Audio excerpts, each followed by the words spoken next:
afternoon. Welcome to what is going to be your final session at Devnexus 2015. Thank you for deciding to join me with it. And where I wanted to start this talk was about 6 years ago, when I got my first big promotion with positional power, not just influential power. I finally had a true leadership title at the company I was working for. And I was ready for it, because I had been watching everything that had been going wrong in my company for about 6 years at that point. And I had an autographed copy of Ship It from Jared Richardson. I'd been reading all the right books. I knew how I was going to bring Agile to revolutionize and drastically improve my company. No, it didn't work out the way I thought it did. It was absolutely an unmitigated disaster. And what I learned from that experience was that I had made the rookie mistake, right? I had put the technology before really understanding what the problem was. First-time managers, you just don't know what you're dealing with in terms of people instead of process. So we'll get the administrivia out of the way now. My Twitter handle, in case anything I say you want to share with the world. My email address and LinkedIn, in case you want to connect with me later.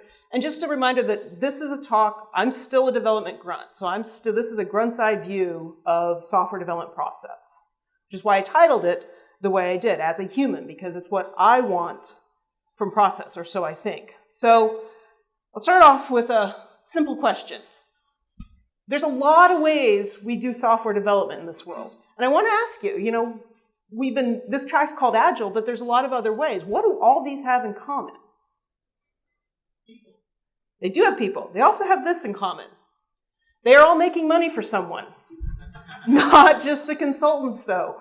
We're talking about a huge body of management knowledge. These techniques that we looked at, they were written down because a successful company was being successful doing these practices. And so somebody went and said, hey, how is it you're making so much money? And they wrote that down so the rest of us had a chance to practice it. So they're all successful. And if you went to Andrew Fuqua's talk earlier, he said that same thing, right? Companies work at different levels. So let's do a quick audience survey and see if I can prove this point. Do you fall into this category? Stand up if you are certain that you, on any given day, get to go home at the time you decide, not the time your boss decides. Absolutely. Okay, no, we've got some people here, right? Are you confident that you make time to spend with your friends and family? Like, you get to actually go to parties that you want to go to. You're playing with your kids at night. Are you? Not every day, but most days, okay? 90% of the time. Are you spending enough time on your personal growth? Do you get to follow your dream? Are you getting your hobbies? You're here getting training. Is that, was that easy to do? And given any project, are you 90% certain that you are going to meet or exceed your customers' expectations? 80% certain? Okay, so those of you who are still standing right now, I want everybody else to look. If you're hiring, raise your hand so people know where to send their resumes. But you are now my experts. You are Group A, because you all guys are actually living the dream. But I also want to ask you one other thing. So, what's your secret to success? How many of you here how many of you standing are agile, or who are standing are agile? Okay. And how many are waterfall? Traditional. Yes, see, it is possible to live the life and lead in a waterfall environment. It is possible. And again, like I mentioned, when Andrew talked at the first speech of this, right, he said that companies fall across a range of quadrants here. And which process you use depends on where you are in comfortableness of emergence versus convergence, predictability, and adaptability. And when you're using the wrong method for the wrong quadrant, that's when you feel friction. So, but again, so these processes are successful, they're able to be practiced successfully. But if we were to sell them on late night TV as infomercials, once you get that thought, Kanban, Scrum, what would they all have in common then? They would all come with a disclaimer. Your actual results may vary, right? They're going to be different. So if we look at how that varies, what's the rest of us suffering from, right? Who here is regularly bailing on plans with friends and family to fight fires? Yeah. Who's sleeping through weekends when you're not working? Yeah. Who has an ever-growing list of things you hope to get to someday? Hey, there we go. And starting any given project, you're 90% certain that you're going to disappoint yourself or your customers. Okay, so, we're doing something wrong. Let's take a look. What I decided to do is, obviously, who's here doing Death March Agile? Oh guys, just one more sprint, come on. One more sprint. Okay, and who's doing the Death March Waterfall? I need you to replan that because, okay. So again, we do both of these. We can do both processes badly. Or how many of you are like Sisyphus and bound to hell? Meaning you've done both and it's always the same. Okay, so if I said that my problem before was I picked the technology before understanding the problem, let's practice a little bit of Agile right now and try to be product owners to our process. If I say, as a human, I want a software process that works so that I can have a life, is that a pretty good user story? Is that what we want from our workplace process? I mean, and I think we talked about, obviously before I led us up to understanding what we mean by have a life. It means I work, but I also have time and energy for hopes and dreams. And the truth is that this story, I think, applies across the board. We have both Oliver, the operations manager, and Sally, the shareholder. And the reality is they want the same thing, right? Oliver thinks that having a life means when he gets pinged on his pager at 2 a.m. in the morning, it's because a meteor hit the data center, not because your app coughed up a lung. And Sally, well, she's got her money, her retirement money invested in your company. It's all tied up. So she really needs to have a profit come out of that company, out of that software, so that she can eventually live her dreams too, right? We all want this life. We all are invested in a software process that works. So to satisfy both sides, I think what we're talking about is a minimum viable process, simply projects that finish with minimum effort and maximum profit, not the other way around. Now, notice I say projects, and I think I step away from some of the things I've heard in the Agile tracks and the Scrum users and the readings, that I'm not talking about successful products. Because as a developer, I recognize that products have to hit the market. There's a lot of product risk that has nothing to do with the project that finishes it, right? Whether it gets accepted by customers, whether there's going to be a financial crash that causes customers to have less disposable income. That all is in product risk. The only risk I can really manage is the project risk, getting it to finish successfully. And here I'm going to step in and quote directly from Mark Horstman from managertools.com. And he tries to really break down this whole concept of project success to this. Projects are simply people completing tasks by a known date. That's all a project is. Doesn't matter whether it's software, building a bridge, learning a new skill. It's people completing tasks. Now that's to say that what we see with project management, of course, is all the fluff. The burn down charts, the Gantt boards, the Kanban boards. And what he says is that this fluff is not people completing tasks the same way that this is not a pipe. It is merely a picture of the project. It is merely a picture of the work getting done. But it actually has no utility in and of itself. And what he notices is that people are, of course, the engine of project success because it is the people completing the task that actually create the products. And so this problem, fundamental problem in management is something that you see happening in all companies everywhere. They get so caught up in the reporting, so caught up in all of this stuff, which of course is very useful because in reality, what is this doing, right? This is making the effort for your C-levels and above much easier, right? This is solving their problem, but it's not solving your problem. And not enough of just plain old management, right? Not worrying about the tasks as much as the people doing the tasks. So again, what really struck me with that analogy is people are the engine and not the fuel. You maintain engines and you burn fuel. But as we saw before when we started listing out how we were living our lives, how many of us feel like we're being fuel that's burned and not an engine that's being maintained? Okay, so if we want to be good, if I want to be good at understanding an engine and figuring out how to maintain it, I have to understand how it works. How does an engine work? The fuel ratios, the timing belts, what can break down? How does it work? Well, the question will be, how do people work? Turns out, read a couple of really great books, and this is where a lot of the meat of this talk is that people get work done. We get work done using two basic mechanisms. We have habit and we have willpower. And ultimately, everything you do comes down to you applying habit or willpower. Habit being a simple, familiar loop, right? Given a task, I exercise a skill I have, and I get paid for it. That's habit. And we do that again and again and again. It's a nice model. But of course, what happens when one or two or more of those components is missing? I get a task, I have no idea how to do it. Or worse yet, I don't even believe that I'm going to get paid when I do it. Then I use willpower. Willpower is what lets me soldier on through that trial in order to get the task done regardless.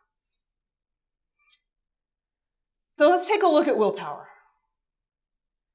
I want to start here because it really struck this morning with the keynote speaker talking about having the courage to do the hard things, right? Stepping up and being the team that's going to drive things forward. That's all he's talking as a manager trying to build willpower, right? He's trying to get people to move through the hard stuff, to do the things they don't know, exercising their willpower. Well, this book breaks down, Baumeister and Tierney break down decades of scientists doing exactly that to people, poking and prodding them, torturing them with turnips, tempting them with marshmallows to figure out what actually is willpower, how does it work? And some of the theories that they found was that one, willpower is a finite resource. In any given day, you have this pool of willpower. And the more you are tasked to use that willpower, the less you have. So eventually, you break down and eat the cookies. Eventually, you snap at your child. Eventually, you don't bother to do a test before check-in because it's time to go home and you're just done. We've all been there where we've just felt, I'm just done, right? And of course, the willpower you exercise, since it's a finite pool for one person, the willpower you exercise in one area of your life sort of tends to drain away from the other parts as well. This is that balance. But what he also found is that we can recharge willpower fairly simply with sleep and food. So, a lot of the things that we do in our normal day distract us.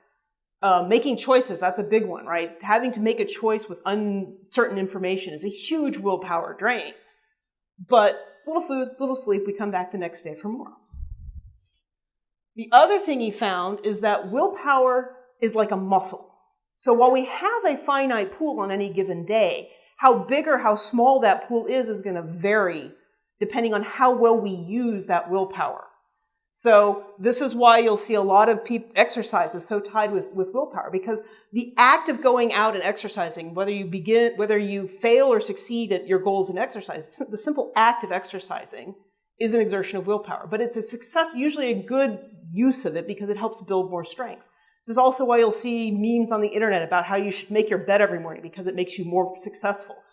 Making your bed's a very small, easy win that eventually should help to pay off in a larger pool of willpower available to you. But willpower being a resource that you have, the other thing you have a choice to do is to manage it, right? Take away the distraction, you're not exerting willpower. Don't bring the chocolate home, you're not exerting the willpower. Let your money into your 401k naturally. You don't have to worry about willpower to save money. So we can also manage willpower.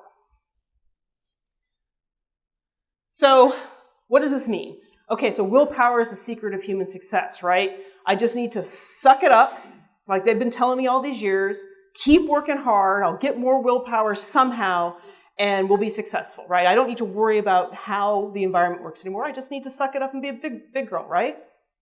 Well, okay, that's one possible strategy. Or we can take a look at habit. Because habit is a magical tool of willpower conservation. Okay? Motivation gets you started. Willpower kicks you off. But habit is going to be what keeps you going. We'll show you this works. Your brain is wired for habit. You're hearing his voice in your head, right? There are neurons kicking off. That's your cue, followed by a behavior even deep in your head. Those neurons are there, and you get a reward because it is Morgan Freeman's voice. And so habits are what we talked about learning, right? A skill you learn.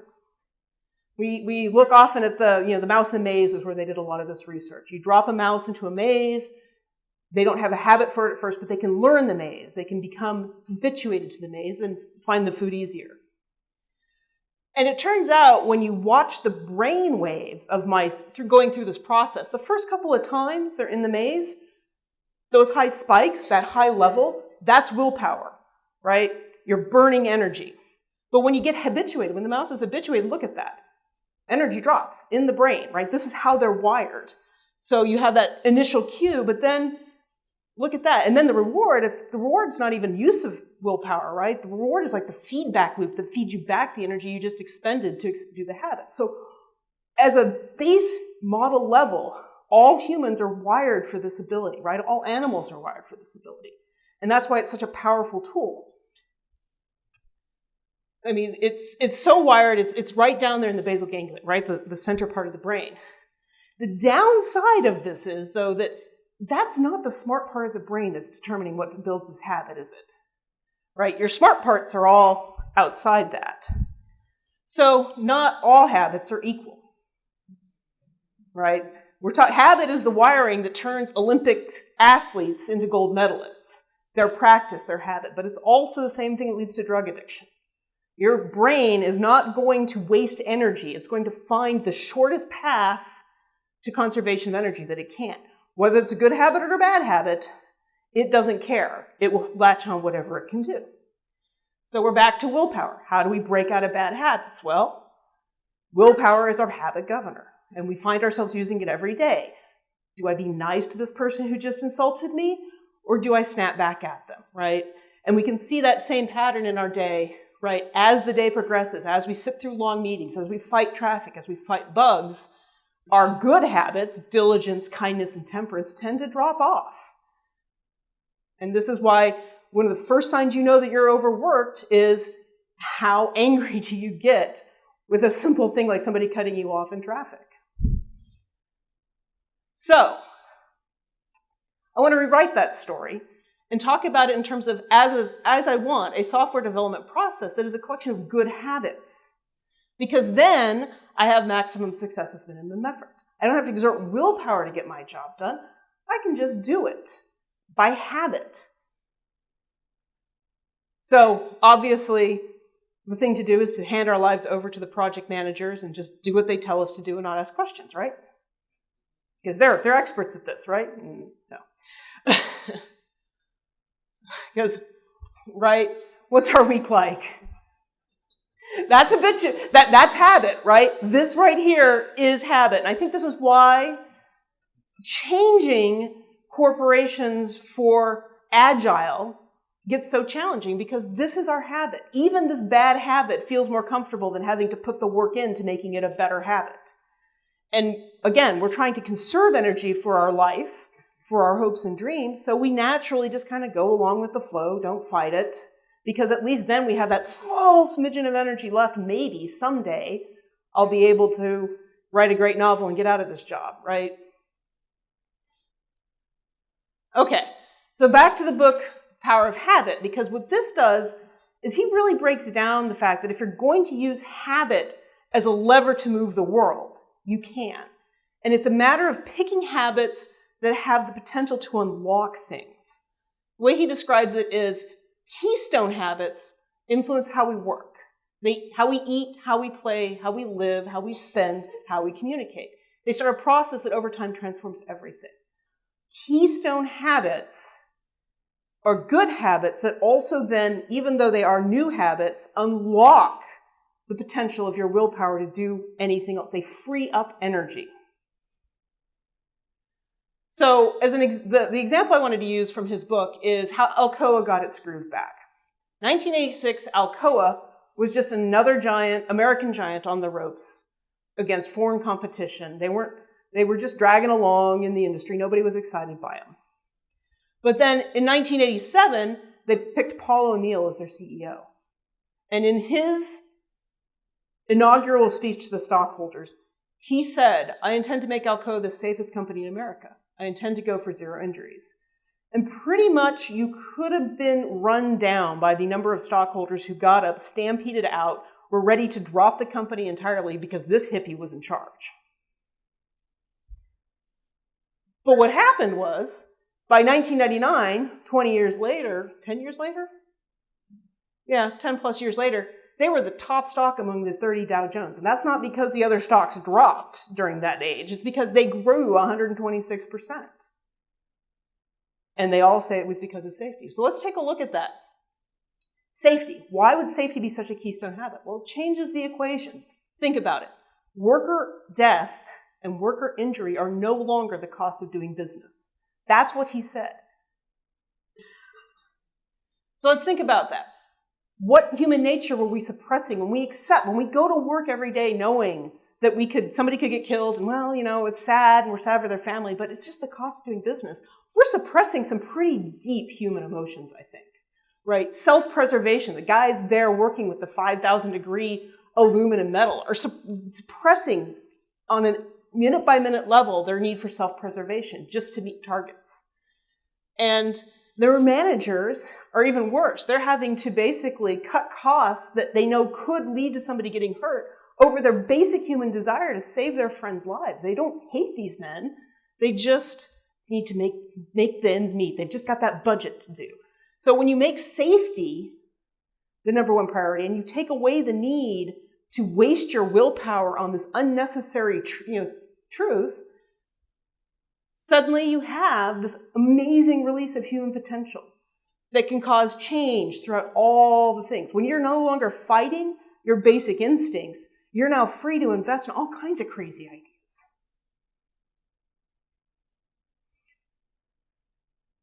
People are the engine of success, not the fuel, right? Alcoa was a classic example of this. He turned people from just being a cost of business to the actual engine of change and profit and everything else that everybody wanted.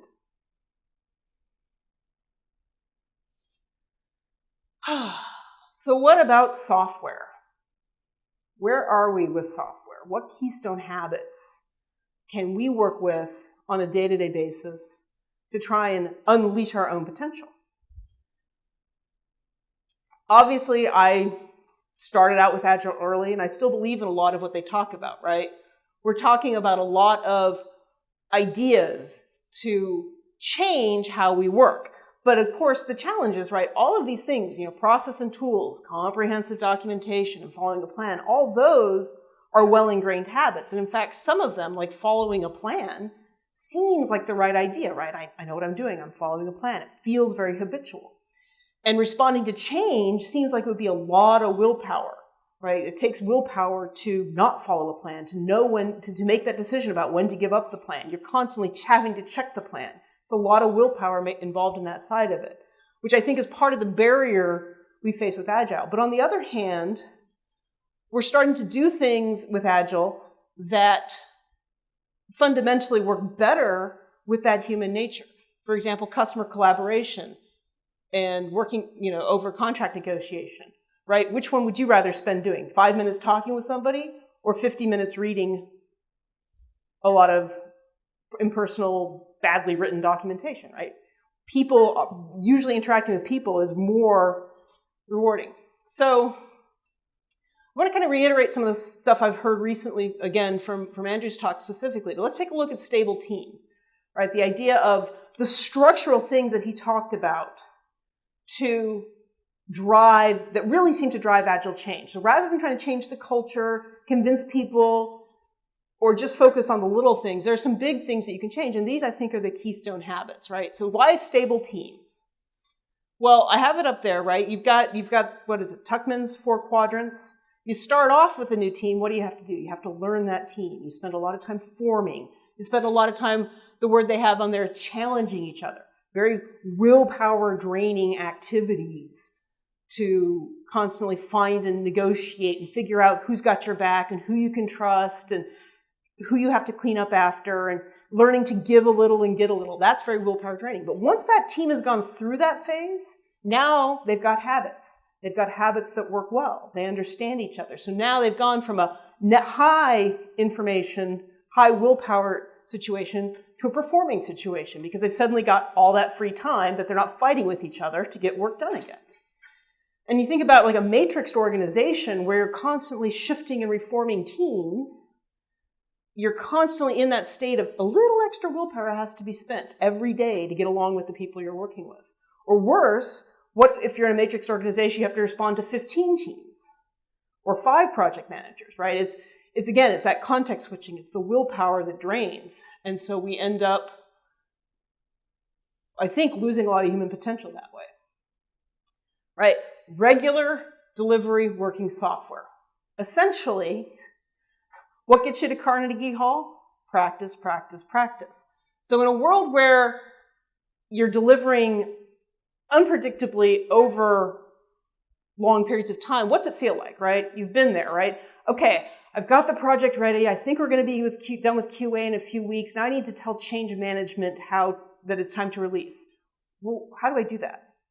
You ever have that thing where it's like the last time you went to a ticketing system, you entered a ticket and you go back to that same link and it's gone because they moved it to a new system. They moved from Remedy to something homegrown.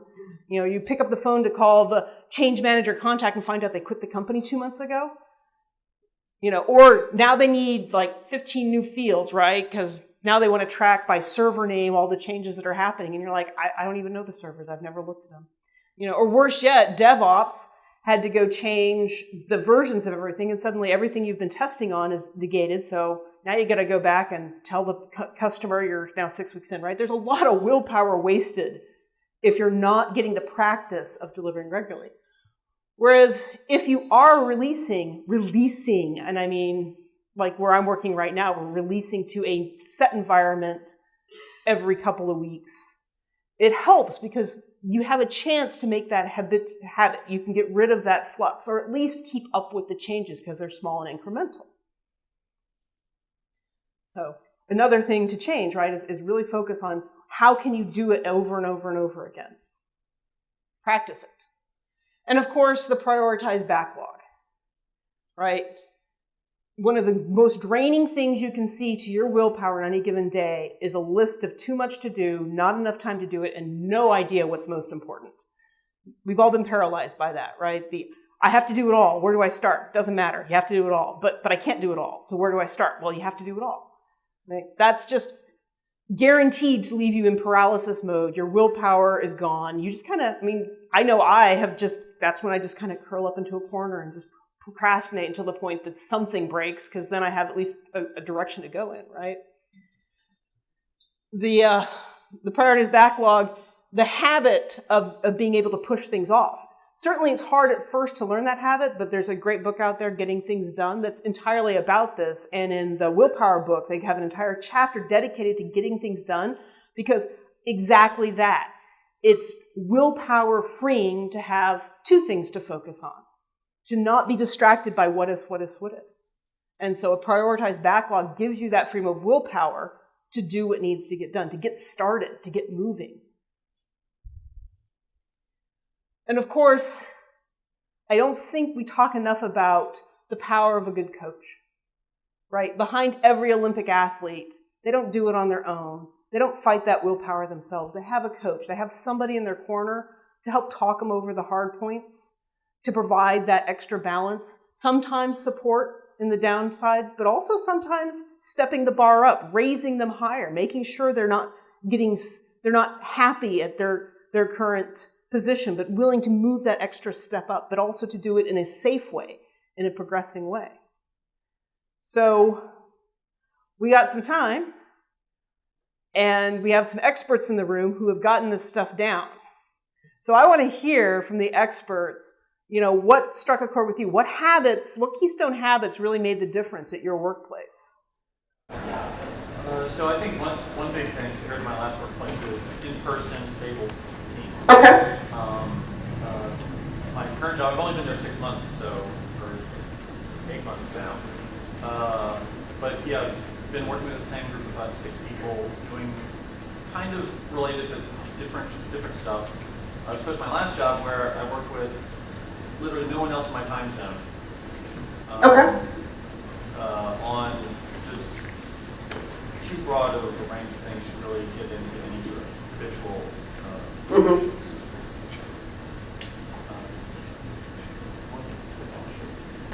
We have the offshore team now, yeah, but it's just the one offshore team. Yeah, so you bring up a good point about offshore. I mean, I think offshore is something is it impossible to have good work habits with offshore? No. I imagine it's possible, it's certainly harder. Is offshore or remote? Like, is there a difference? So I think, just in my experience, there is definitely a difference when you have only a couple hours overlap in your workday to establish sort of a working rapport with people.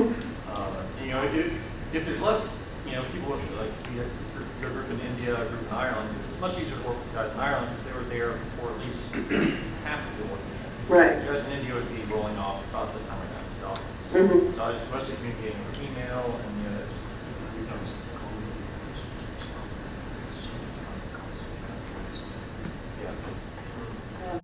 Now, when you were working with India, did you also have? I mean, was it one of those cases where you were working with? I want to say the hurry up and wait model. That there was never really any pressure or priority to see working software regularly. Okay. Oh wow. Okay. Yeah. So anything could wait another 3 weeks, no problem.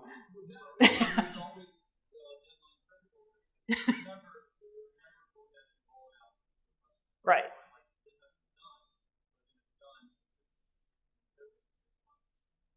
Right. No, yeah. So done was sort of done-ish. Yeah. Because I know I worked with an offshore team. That was one of the times where some of the agile practices really did help me.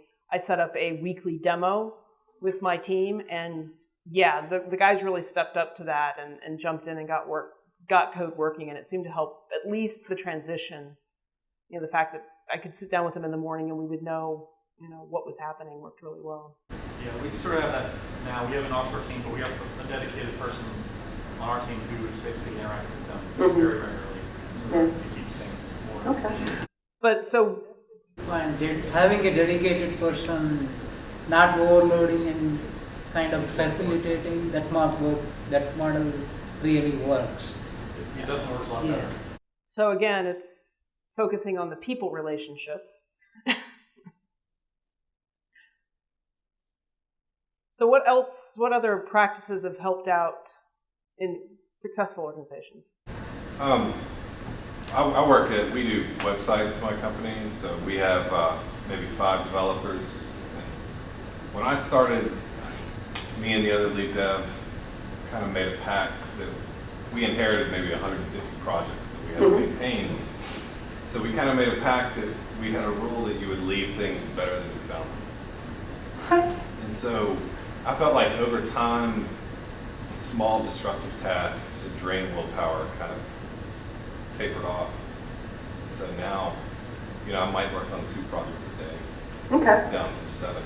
So that made a big difference. So I think that sounds like a really good technique, partly for draining away getting rid of some of the roadblocks, but also it sounded like it was a really good way to build willpower because you had that small iterative success every single day. You made it a little bit better. So, yeah.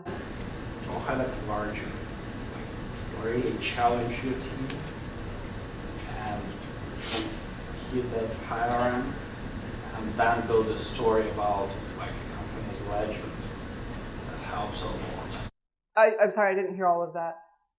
When you set really challenging goal and achieve it, somehow, I don't know, as you told it, it's about people, it's not about the process that will help, but my experience, in most of the cases, you have to be aware, but you heavily rely on team and people rather than process. Right. Because you can bypass it highly, and then build a culture of that success and kind of establish like a myth or a legend about that success. Okay. It gets repeated and repeated, and guys, we did it. Okay. Guys. Yes. And it has to be like another, it's not have to be substituted, it has to be real. Mm-hmm. Up to material outcome to the members of the team. Yeah, I think you're right. Belief is absolutely key. If you believe you can succeed, you will succeed. Most people do meet the goals that they set for themselves if they believe they can. I really like that example because, of course, when I talk about the Alcoa, right, 0 injury, that was a high bar for him to set. And he literally had to fire managers when accidents happened to prove his point early on. He had to make those hard choices to get people to really buy in that it wasn't just going to be lip service to it. He really meant it. And I think about, when we start talking about like code quality, right? How quickly do we sacrifice code quality for the process? We pay lip service to it. We say, yeah, sure, next time we'll do unit testing. And then you come around to the next project, it's like, we don't have time, don't do that. I remember I was in a meeting once with a manager. We were having a lot of bugs, and we were really struggling. And so they decided to sit us down, have a long session yelling at us about that we weren't following the process. We were having a huge fight about the process. We weren't documenting bugs well enough. We weren't tracking them well enough. I spent with 2 different teams about 2 hours in this meeting getting lectured on the process. I was a bit of a smart ass back then, so eventually I raised my hand and said, so let me get this straight. The next bug, when we walk out of this room, the next bug that we get, that all these developers are going to get, they need to sit down and you want the first thing for them to do to be X, basically write out a description of what the root cause of the bug, and then go talk about the root cause of the bug with the lead developer, and then get sign off on it to get it fixed and talk with QA how it's going to get tested. And the manager who'd been lecturing us for 2 hours said, oh no, we don't have time for that. Sometimes we talk about the process, but we don't actually then follow up with action on the process. And that, of course, is an immediate motivation killer. To heck with willpower. It's just like, I sat here for 2 hours. I could have been working to learn about something I'm not going to do for another 6 months, right? That kind of stuff is definitely a problem. It helps to have the bar and the success and not just the real success to help drive that home, absolutely. So one of the cool things that I don't have a slide for was talking about, again, using habits. So if I'm trying to change a bad habit, problem is it's really hard. But learning to see the habits in your workplace and try and subtly change the cue, change the reward cycle is one of the great ways that Keystone habits work. You don't actually change the cue, but you do start trying to motivate a different behavior. One of the things I've thought about a lot of times is how many people here are still sort of reporting status in percents. Percents done. Yeah. Yeah. Again, being the subversive that I am, at one point when I was really responsible for that, I just gave up trying to do the math, right? I got tired of it. So I set up a simple 4-point system. I'm 25% done when I think I have a design and I need to talk about it with someone. And I'm 50% done when the code compiles and passes happy path. I'm 75% done when I'm ready for code, and I'm 90% done when I have no idea what's wrong with it. It's time for QA to find the bugs. Of course, I was never 100% done, right? Nobody ever gets to 100% with that scale. And so I think having those kinds of conversations around definition of done, right? Another concept from Agile. What does it really mean to be done? Help a lot with that because, right, for me, one of the things you see reading management books left and right or going to managertools.com, which is a fantastic resource about how to deal with people, is that nobody on this planet, and I'll ask this question of you, are you getting enough feedback from your coworkers and managers? I'll say this, since we've gone to Agile, Okay. I get a lot more feedback. Right. I wouldn't say, is it enough? Probably not. I mean, it varies by person. Yeah. You know, some people are responsive, some aren't. Right. Absolutely. But I've very much experienced what you just mentioned about definition of done. You know, some of our stories are well written and some aren't. Mm-hmm. And you can tell the ones that are not well written, a lot of times they're a disaster when they get to testing. Right. It is. Yeah. And it's interesting that because we do talk a lot about good requirements. I mean, heck, Waterfall is all about good requirements, right? But yet we still, you know, first keynote was talking a lot about that loyalty, right? That's still the business wants you to be willing to take the risks with them if they can't really describe it well and get down to what done looks like. So yeah, there's still going to be challenged. I don't say that this solves everything, but was that a question or just a wave? Okay. Yeah. I think a real big place where a lot of companies fall down, and from my own personal experience, is when you fail to have the reward part of the model, when you don't celebrate your victories. Because you'll take the willpower, you'll get it done, and if you don't ever get that reward, you never build the habit. You just keep going deeper and deeper into your willpower pool until you burn out. Yeah. Yeah, you're right. The loop of the feedback of the success is absolutely critical. Again, why I kind of like the small iterative patterns of just winning day by day, right? That's what they tell you when you're fighting addiction, right? Just take it one day at a time. The small thing, my manager's up front, by the way, is probably on there. Not that guy. The small thing makes a lot of sense. We keep trying to get people to break things down into small things. Right. It seems as though people keep hiding in big things. Yes. I can't make it smaller than that. It's got to be 7 weeks. Yeah. And it's not a question. It's maybe more of a weird event in a room of people who probably not willing to understand. I think it is definitely, I've seen it, I think I've seen that friction you feel. I mean, when you are now accountable day by day, it's exhausting. It seems exhausting, right? And I know Mike Kottmeyer from Leading Agile has described it often that he's worked with developers, he's been coaching them, and they get to that point in an agile transformation where they're suddenly going, I just never feel like I can have a bad day. You know, I'm not allowed to fail ever. And that is definitely something, that's a good example of why you might want to coach. But doesn't that speak to maybe making the sprint a little longer? I mean, for a while we were doing 1 week sprints, and it was overwhelming trying to perform reliably on a 1 week.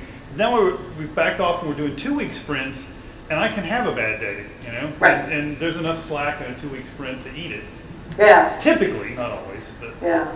In our world, it's not predictable enough to put things in sprints. We're not in the midst of an agile transformation. We're governed by an executive who's a former developer who actually worked in a very agile way in fourth generation language, in that they'd do it and they'd hear from a branch that would say, that didn't work, and they'd type a few lines of code and they'd say, try it again. And bang, there we go. They have direct communication with the end user. In our world, we've been sort of half forcibly abstracted from the business because the business kind of forgot what it did a long time ago. There are a lot of people who are just used to 30 years worth of automation. And it's difficult to get that little feedback model back so that we could get back to where people could feel comfortable setting themselves up for a win in a very short period of time. Yeah, I will say that I've been working with a company that's going through agile transformation right now. We set out a 2 week sprint just because 2 weeks, why not? And for about 2 years, we did nothing but complain about 2 week sprints because it was too short. On the other hand, I think luckily we're starting to get to the point where it finally makes sense. Like if we had just extended the sprint without really thinking about why first, people would have just gone back to bad habits, right? The beauty of cadence, if you're setting up for any kind of transformation, of getting that team that visibility, is that the thing I love about Agile or even adopting Agile is that point where it's not actually a better process. It doesn't make things better. All it does is highlight the warts, right? All it does is make it painfully obvious what your real blockers are so that you can actually focus on them. And short sprints definitely helped with that in this case because we just right? The requirements, we're still learning how to get a requirement down to size, but we have at least ironed away all of our problems with continuous delivery and automated deployments. And we've gotten to a point where we have that part solved pretty well. Better than I've seen in a lot of places. So now at least we've reduced that need for willpower. Now we can go focus on requirements and trying to understand stories and learning how to break things down, because it is very hard to describe things. And if you think about it, I mean, requirements are in that horrible, I don't know if there's a good way to make requirements easy, right? Again, you're trying to make decisions based on imperfect knowledge. And that alone is that's a whole chapter in the book of Willpower, is living in that life of, I don't know what's right. One of the things that they recommend, right, is that in that situation, the biggest resistance you feel is actually just getting started.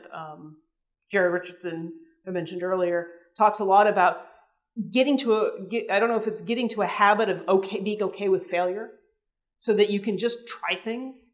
Scott Adams just recently published a really great book called How to Fail at Almost Everything and Still Win Big, where he talks about taking failure as a process in and of itself. Just accept you're going to fail at it. Who cares, right? Move on.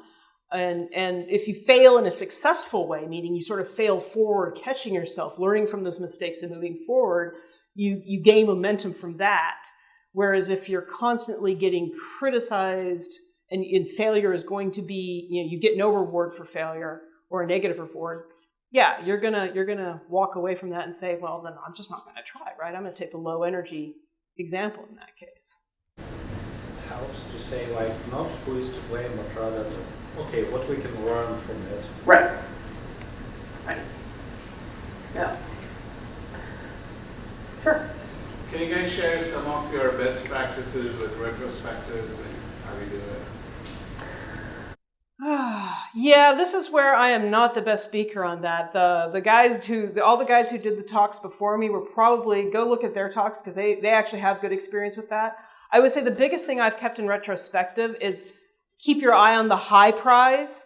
Don't get caught. Don't let keep an eye out for the old habits creeping in. Because a good example I have of that is we were fighting for continuous integration, and we were setting the high bar that once the code left the development environment, meaning a shared development integration environment, once the code left there, no developer was ever allowed to change any configuration or muck with the system ever again. It had to be scripted coming out of there. And it would go into int and it would break because things hadn't been scripted yet. We were still fighting with a very interesting cloud container-based model, and sometimes not everything kind of lined up, and it was some weird restart stuff. And for about 3 or 4 sprints, that was really stopping us in int. We would get to int, because our definition of done had to be demonstrated on demo day from the int environment. It was no longer okay to do it from the dev environment.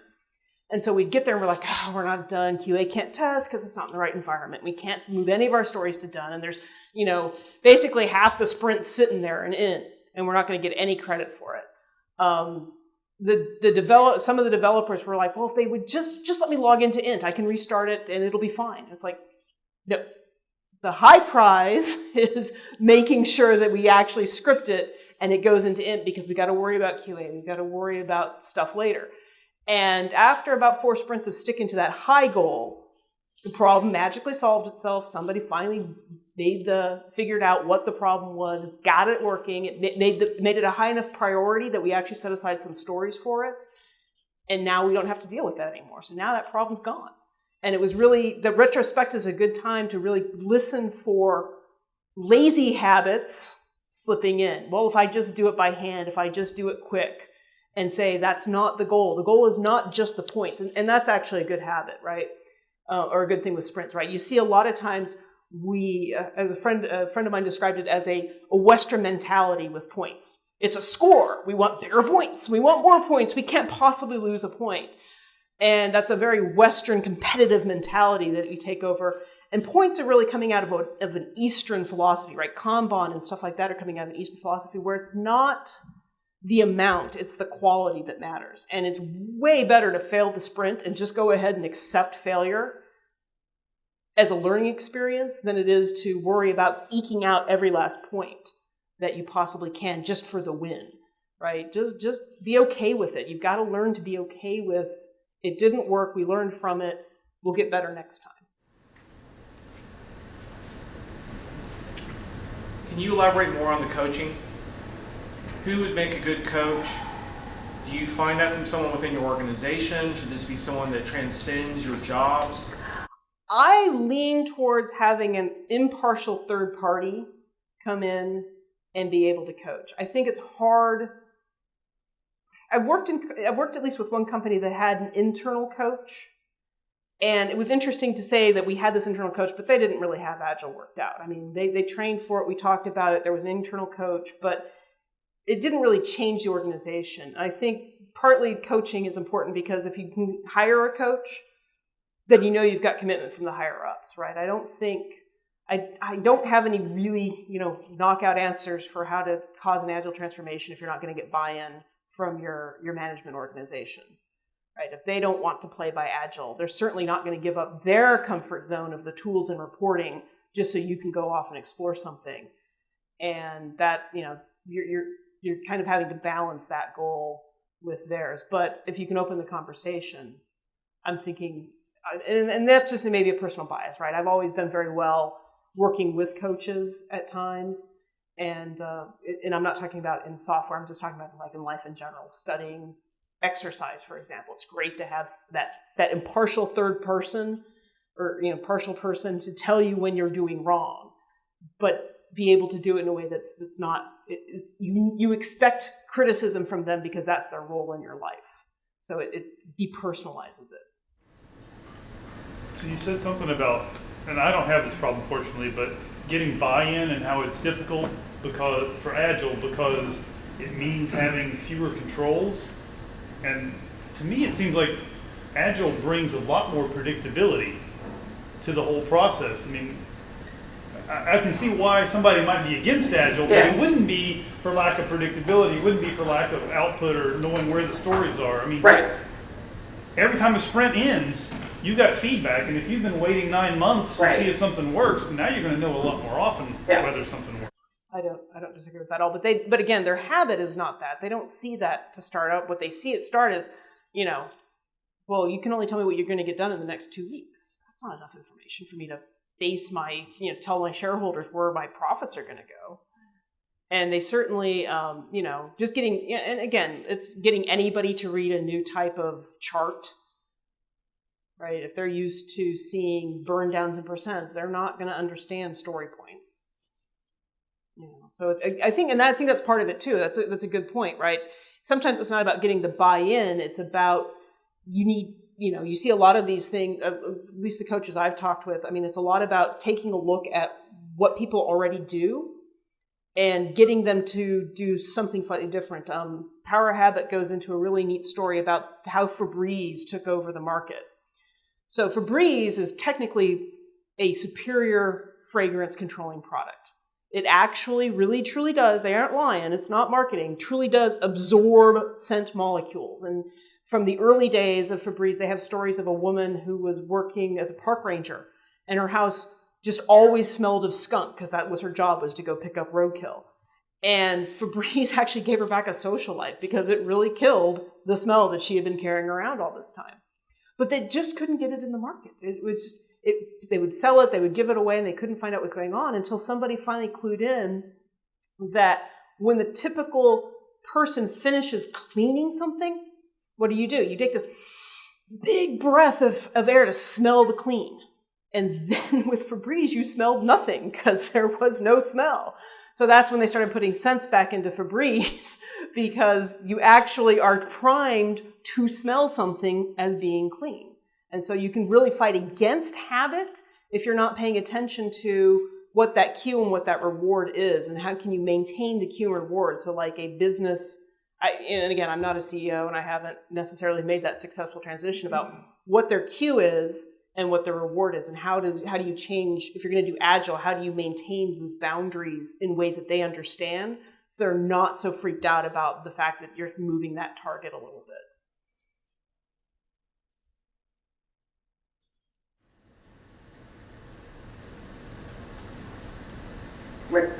the back. To follow up on that last comment, one of the things I've had success with is trying to map the company's goals, values, aspirations to the process of how it's going to help them achieve it. And so while those CXOs might be expecting the same controls they used to have, they want it the same way that they used to. But if you can convince them that you're delivering their actual need, giving them what they need, but maybe not what they're asking for, and you can show them that what you're going to do is going to give them a better path to achieve their actual values or goals, and how the process directly maps to processes like Lean are focused on delivering customer value directly as part of what they're trying to optimize. Then they can see that they have actual controls over getting what they really need on. Okay. So how do you get past what I'm going to call the habit of self-delusion? I mean, they think they know what they need, but they don't. How have you gotten them to sort of acknowledge that fact that what they need is different than what they think they need?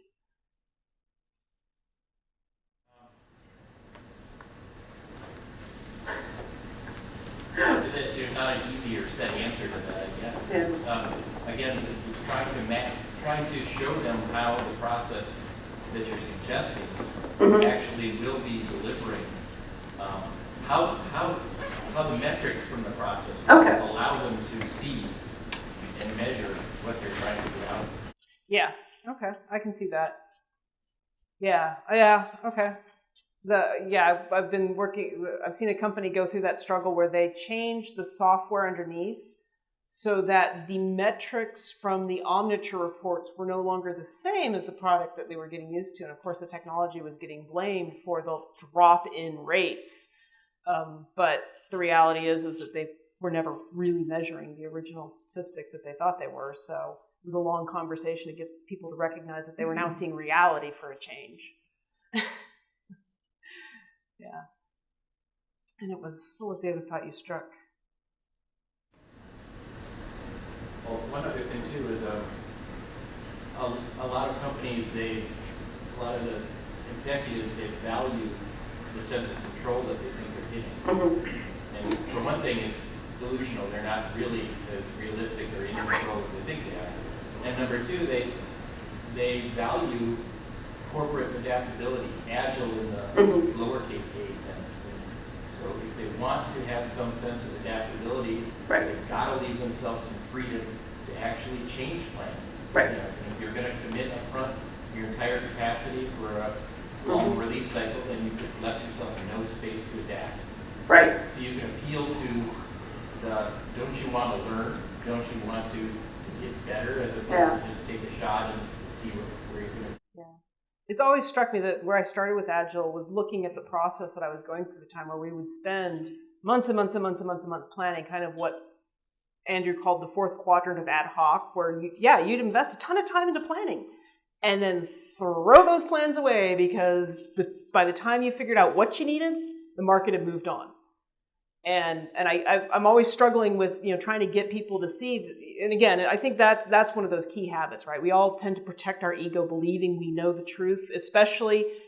And I mean, I say this, with the marketing guys, I really empathize with their situation, right? Product risk is not something we have any real sense of control over, right? You're basically having to deal with 350 million people making decisions about whether or not to buy your product. There's a lot of risk that they can't deal with. And I can understand needing a layer of self-delusion and belief that I can control something like the project schedule in order to deal with that complete uncontrollable risk. Like if at least let's try to kill the risk we have in the project, because we have to deal with so much that we're not going to be able to predict.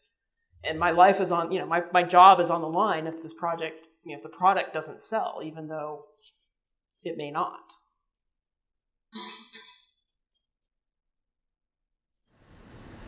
Just an observation. I've seen where there's been some hedging of the idea of the lowercase a agile,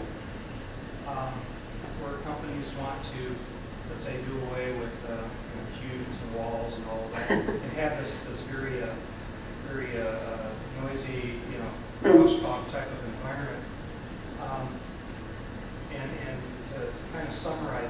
it's almost like a statement of we're going to redouble our efforts to be more focused in all areas, and of course that's or diversified or that's not focus at all. It's much smaller time spans and attention spans, and seem to increase the opportunity for failure and being able to follow through with things. It's and I tie that to a fear that an executive may not be all that confident in what they think that they know. We want to move in this direction. We want everyone focused, but just really be on your toes and react to everything. Yeah. Rat in the maze, right? Oh my God, where's the cat? Where's the cat? Where's the cat? Yeah. Can you comment on whether there are industries, for whatever reason, possibly compliance or regulation, where Agile is not a good fit, maybe, versus other industries where, I don't know, I guess it's Twitter and Facebook supposedly roll out changes every 12 hours or whatever. I mean, so theoretically they're under lots of competitive pressure. And so I'm going to quote the leading Agile guys, Andrew and Mike, because that's exactly what they say, right? So I don't want to go back to all the slides for it, but if you go look at his talk, he draws the 4 quadrants, exactly that.